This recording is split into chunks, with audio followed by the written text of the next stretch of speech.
ఇక మరో breaking news చూస్తున్నాం. కర్ణాటక సీఎం పీఠంపై గత కొంతకాలంగా నెలకొన్న ఉత్కంఠకు సీఎం సిద్ధరామయ్య తెరదించారు.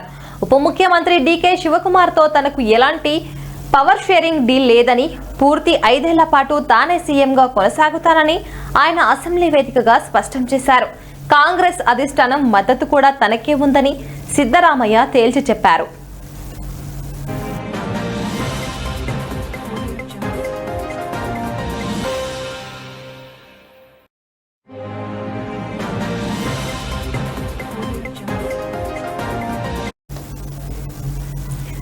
ఇక రాష్ట్ర అసెంబ్లీలో సిద్ధరామయ్య మాట్లాడుతూ, నేను గతంలో ఒకసారి పూర్తి 5 ఏళ్ల పదవి కాలం పూర్తి చేశాను. ఇప్పుడు మళ్లీ ముఖ్యమంత్రి అయ్యాను. నా అభిప్రాయం ప్రకారం అధిష్టానం నా పక్షాన ఉంది. పదవిని చెరో 2.5 ఏళ్లు పంచుకోవాలన్న నిర్ణయం ఏది జరగలేదు అని అన్నారు. వారం వ్యవధిలో ఆయన ఇలాంటి వ్యాఖ్యలు చేయడం ఇది రెండోసారి.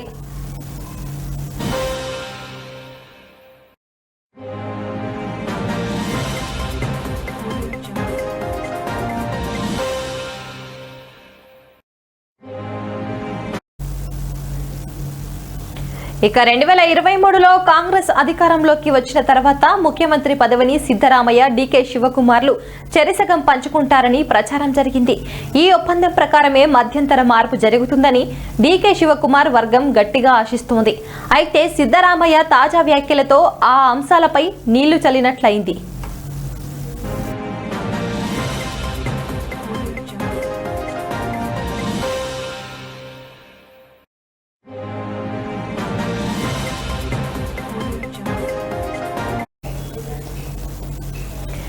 ఇక ఈ పరిమాణాల నేపథ్యంలో గురువారం రాత్రి మంత్రి సతీష్ జార్కిహోలీ ఇచ్చిన విందుకు సిద్ధరామయ్య, ఆయనకు సన్నిహితులైన కొందరు మంత్రులు హాజరయ్యారు. ఈ విందుకు డీకే శివకుమార్ కు ఆహ్వానం అందకపోవడం చర్చానీయాంశంగా మారింది. అయితే దీనిపై డీకే శివకుమార్ స్పందిస్తూ, విందు భోజనానికి వెళ్లడంలో తప్పేముంది అని వ్యాఖ్యానించి వివాదాన్ని తగ్గించే ప్రయత్నం చేశారు.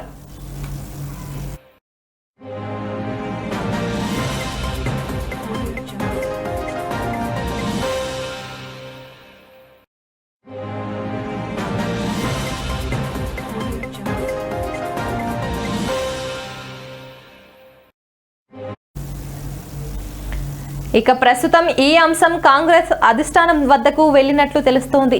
ఇరు వర్గాల మధ్య సయోధ్య కుదిర్చేందుకు చర్చలు జరుగుతున్నాయని సమాచారం. 2028 ఎన్నికల్లో డీకే శివకుమార్ కు మద్దతిస్తానని, అప్పటి వరకు తనను కొనసాగించాలని సిద్ధరామయ్య ప్రతిపాదించినట్లు కూడా ఊహాగానాలు వినిపిస్తున్నాయి.